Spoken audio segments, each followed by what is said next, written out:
അധികൃതരുടെ ചുവപ്പുനാടകളും അനാവശ്യ തടസ്സങ്ങളും ഒരു മനുഷ്യൻ്റെ സ്വപ്നങ്ങളെ എത്രത്തോളം വേട്ടയാടുമെന്നതിൻ്റെ ഉത്തമ ഉദാഹരണമാണ് ഇടുക്കി സ്വദേശി ലിൻഡോ.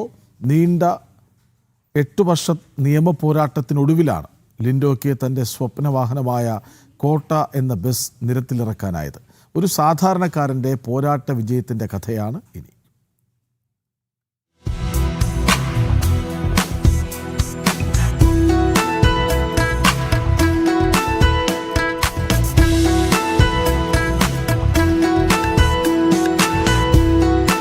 എട്ട് വർഷം മുമ്പാണ് തൊടുപുഴ നെടുങ്കണ്ടം റൂട്ടിൽ യാത്രാക്ലേശം രൂക്ഷമായ ഉൾനാടൻ ഗ്രാമങ്ങളെ ബന്ധിപ്പിച്ച് ഒരു ബസ് സർവീസ് ആരംഭിക്കാൻ ലിൻഡോ തീരുമാനമെടുത്തത്.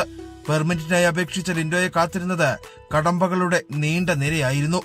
1 വർഷത്തിനുള്ളിൽ പെർമിറ്റ് ലഭിച്ചെങ്കിലും ടൈം ഹിയറിംഗുമായി ബന്ധപ്പെട്ട് ചില ബസ് ഉടമകളും ഉദ്യോഗസ്ഥരും ഉയർത്തിയ തടസ്സങ്ങൾ ലിൻഡോയുടെ വഴിമുടക്കി.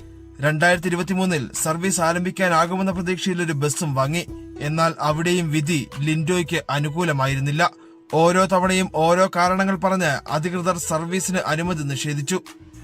3 വർഷം യാതൊരു വരുമാനവുമില്ലാതെ ബസ് ലിൻഡോയ്ക്ക് പരിപാലിക്കേണ്ടിയും വന്നു. ഇതോടൊപ്പം സാമ്പത്തിക ബാധ്യതയും വർദ്ധിച്ചു. പ്രതിസന്ധി രൂക്ഷമായെങ്കിലും കോടതികളും ഓഫീസുകളും കയറിയിറങ്ങി അദ്ദേഹം തന്റെ പോരാട്ടം തുടർന്നു. ഒടുവിൽ ആ പോരാട്ടം ഫലം കണ്ടു. ഞാനിപ്പോ ഹൈക്കോടതിയില് ചെന്നിട്ടാണ് എനിക്ക് ഈ പെർമിറ്റ് അനുവദിച്ചു കിട്ടിയത്.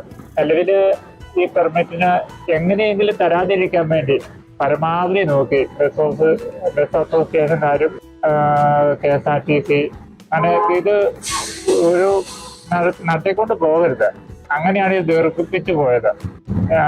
ഒരു 3 കൊല്ലക്കാലമായി ഇതിനു വേണ്ടി ഞാൻ സേവ് ചെയ്യാൻ തുടങ്ങിയത്. ഹൈക്കോടതി നമുക്ക് അനുകൂലമായിട്ടാണ് വിധി പുറപ്പെടുവിച്ചത്. പക്ഷെ അതിന് ആ വിധി വന്നിട്ട് പോലും വീണ്ടും നീണ്ടുപോവുകയാണ് ഇത്.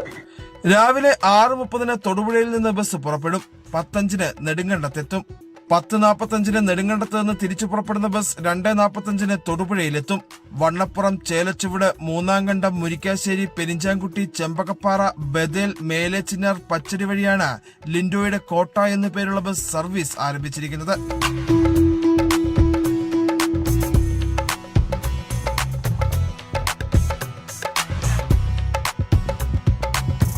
ജനം, ഇടുക്കി.